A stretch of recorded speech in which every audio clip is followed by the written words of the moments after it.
آج ہم ایک ایسی کہانی کی بات کرنے والے ہیں جو ایمان، صبر اور استقامت کی ایک ناقابل یقین مثال ہے۔ یہ ایک ایسے مشن کی داستان ہے جو تقریباً 1000 سال تک چلتا رہا اور جس نے دنیا کا نقشہ ہی بدل کر رکھ دیا۔ ذرا ایک لمحے کے لیے سوچئے، کیا کوئی بھی مشن 950 سال تک جاری رہ سکتا ہے؟ یہی وہ ناقابل تصور مدت ہے جو حضرت نوح کی کہانی کا مرکز ہے، اور شاید یہ انسانی تاریخ کا سب سے بڑا امتحان بھی تھا۔ تو کہانی کا آغاز ہوتا ہے پہلے حصے سے، ایک بھٹکی ہوئی دنیا۔ یہ وہ زمانہ تھا، یعنی حضرت آدم کے تقریباً 1000 سال بعد کا وقت، جب انسانیت اپنے اصل راستے سے بھٹک چکی تھی اور اسے ایک رہنما کی سخت ضرورت تھی۔ تو مسئلہ کیا تھا؟ مسئلہ یہ تھا کہ لوگ ایک خالق کو بھول کر اپنے ہی ہاتھوں سے بنائے ہوئے بتوں کی پوجا کرنے لگے تھے، اور بس اسی بگڑتے ہوئے ماحول میں حضرت نوح کو ایک بالکل واضح مشن دیا گیا: انسانیت کو واپس اسی ایک خدا کی طرف بلانا۔ اچھا، اب آتے ہیں کہانی کے سب سے حیران کن حصے پر، حصہ دوم، یعنی 950 سال کی التجا۔ یہ صرف ایک پیغام پہنچانے کی بات نہیں تھی، بلکہ یہ صدیوں پر پھیلے ہوئے صبر کا ایک ایسا امتحان تھا جس کی مثال ملنا مشکل ہے۔ 950 سال، اس عدد کی گہرائی کا اندازہ لگانا بھی کتنا مشکل ہے نا؟ تقریباً 1000 سال تک حضرت نوح نے اپنی قوم کو دن رات کھلے عام اور چھپ کر ہر طرح سے صرف ایک خدا کی طرف بلایا۔ یہ استقامت کی وہ مثال ہے جس کی نظیر شاید انسانی تاریخ میں کہیں نہیں ملتی۔ اور ان کی قوم کا جواب کیا تھا؟ انہوں نے حضرت نوح کی بات کو بس یہ کہہ کر رد کر دیا کہ ارے تم تو ہم جیسے ہی ایک عام انسان ہو، ہم تمہاری بات پر کیوں یقین کریں؟ تم جھوٹ بول رہے ہو، جاؤ ہمیں اکیلا چھوڑ دو۔ یہی وہ تکبر اور انکار تھا جس کا سامنا انہیں صدیوں تک ہر روز کرنا پڑا۔ اور بات صرف زبانی انکار تک ہی نہیں رکی، انہیں شدید جسمانی اور ذہنی اذیت سے بھی گزرنا پڑا۔ کبھی انہیں پاگل کہہ کر مذاق اڑایا گیا، کبھی تبلیغ کے دوران پتھر برسائے گئے، تو کبھی لاٹھیوں سے مارا گیا، لیکن اس مسلسل ظلم کے باوجود ان کے قدم ذرا بھی نہیں ڈگمگائے۔ اور پھر صدیوں کی تبلیغ کے بعد کہانی میں ایک ڈرامائی موڑ آتا ہے۔ حصہ سوم، ایک ناممکن حکم۔ اب مشن لوگوں کو قائل کرنا نہیں تھا، بلکہ کچھ ایسا بنانا تھا جو بظاہر بالکل ناممکن لگتا تھا۔ اور یہ حکم، یہ اپنی ذات میں ایک معجزہ تھا۔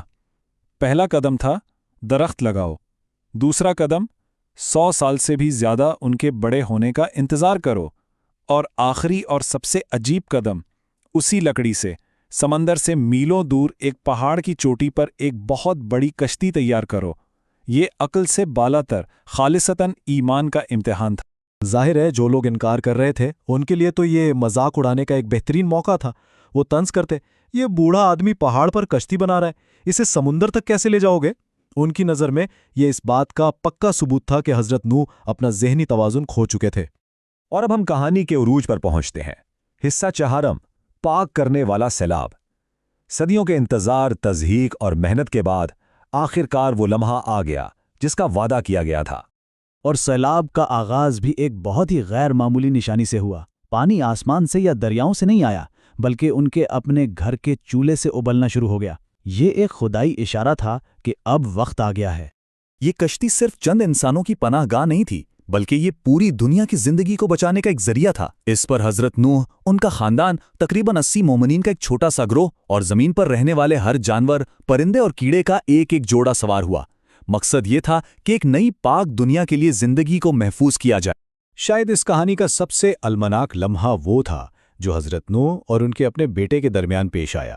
جب پانی تیزی سے بڑھ رہا تھا، ایک باپ نے اپنے بیٹے سے کشتی میں آنے کی فریاد کی، لیکن بیٹے نے تکبر سے جواب دیا کہ میں کسی اونچے پہاڑ پر چڑھ کر خود کو بچا لوں گا، میری فکر نہ کرو۔ اس نے اپنے باپ کی وارننگ پر اپنے غرور کو ترجیح دی۔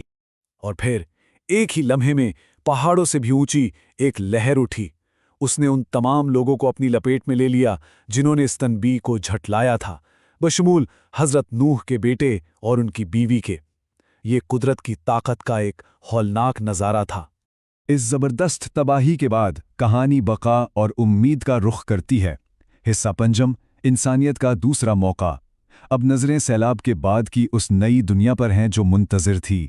کشتی کا سفر خود ایک لمبا امتحان تھا۔ تقریباً 150 دن تک وہ ایک ایسی دنیا پر تیرتے رہے جو مکمل طور پر پانی میں ڈوبی ہوئی تھی۔ آخر کار ایک فاختہ اپنی چونچ میں زیتون کی ایک شاخ لے کر واپس لوٹی، جو آج بھی امن اور نئی زندگی کی ایک عالمی علامت ہیں، اور بالآخر کشتی کوہ جودی پر جا کر ٹھہری۔